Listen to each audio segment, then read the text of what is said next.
So Nicholas, in your book you talk about some of the big myths around family prosperity. Could you expand a bit more on those, please? Yes, a lot of myths surrounding family prosperity. One of my favourites, and quite possibly the worst one of the lot, is we're too big to fail. Now, I don't need to lecture you, Alistair, about this particular myth.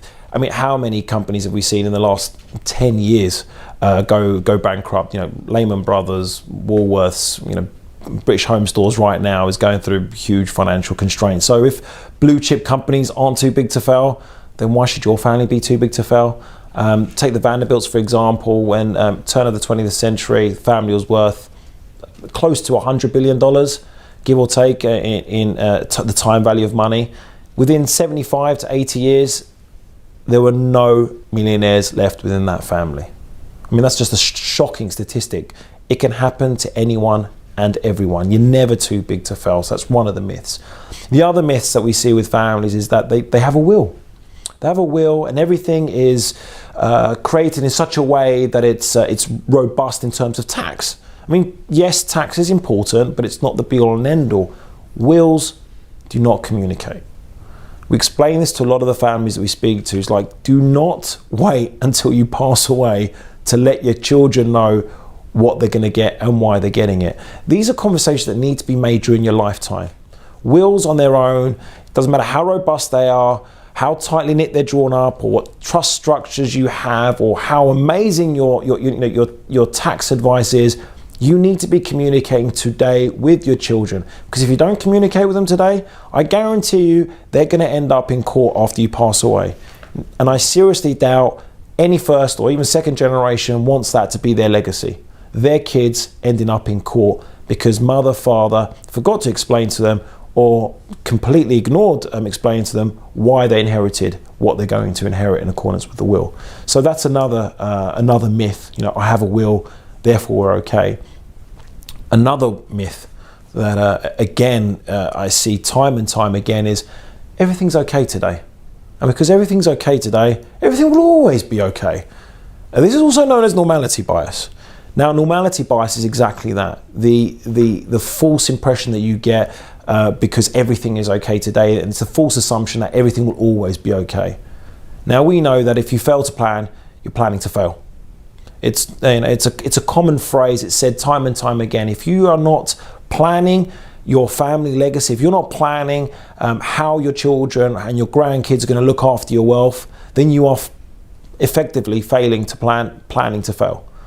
It's going to happen. It's inevitable. Do not ever go down the route of we're okay today, so therefore it'll always be okay. Normality bias is a horrendous thing. Burying your head in the sand and hoping for the best is gambling.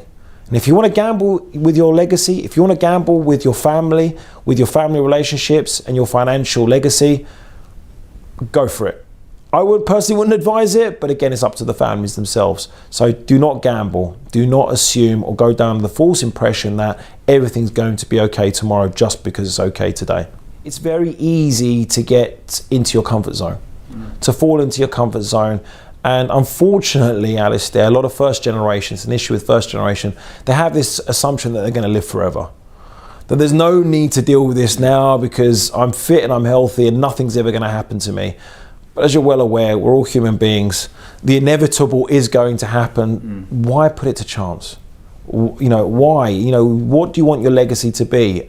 Do you really want your legacy to be your kids ending up in court? No one wants that. But if you don't deal with the issues today, unfortunately, it's going to happen. Yeah, it does, and it happens in a lot of families. It's a very high percentage of families because they haven't prepared. Hugely. I mean, we're dealing with a case now, Alistair, 4-year litigation battle.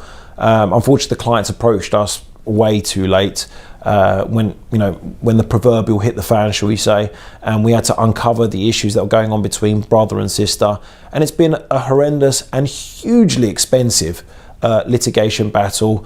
And that doesn't even include the emotional pains and the emotional costs of going to war effectively with your sibling. And we've seen it time and time again on a professional basis. We've had clients who have gone through, I call it divorce. Divorce doesn't necessarily mean husband and wife. We've had divorces between father and son, I explained to you before about brother and sister, and it's horrible, and it can be easily avoided. And you know what the reasons were? Communication. Comes down to that C word, is communication. It's a lack of communication whilst the wealth is being built, and unfortunately it ends in disaster. And if you to ask anyone when they're growing up, even those who are creating wealth, you know, I'm hopefully now that, you know, people are watching this video, maybe in the, you know, position that they're generating wealth, they're going to become rich, or they're going to start a family, or maybe they've got a very young family. I don't think any of them would want their kids to end up going to court or killing each other. And literally they are killing each other. It's an emotional battle. No one wants that. So what's the point? If you're going to work all these hours, you're going to create this phenomenal legacy with your amazing business, do you really want it to be destroyed? Do you really want your lifetime work to effectively be destroyed because you failed to plan?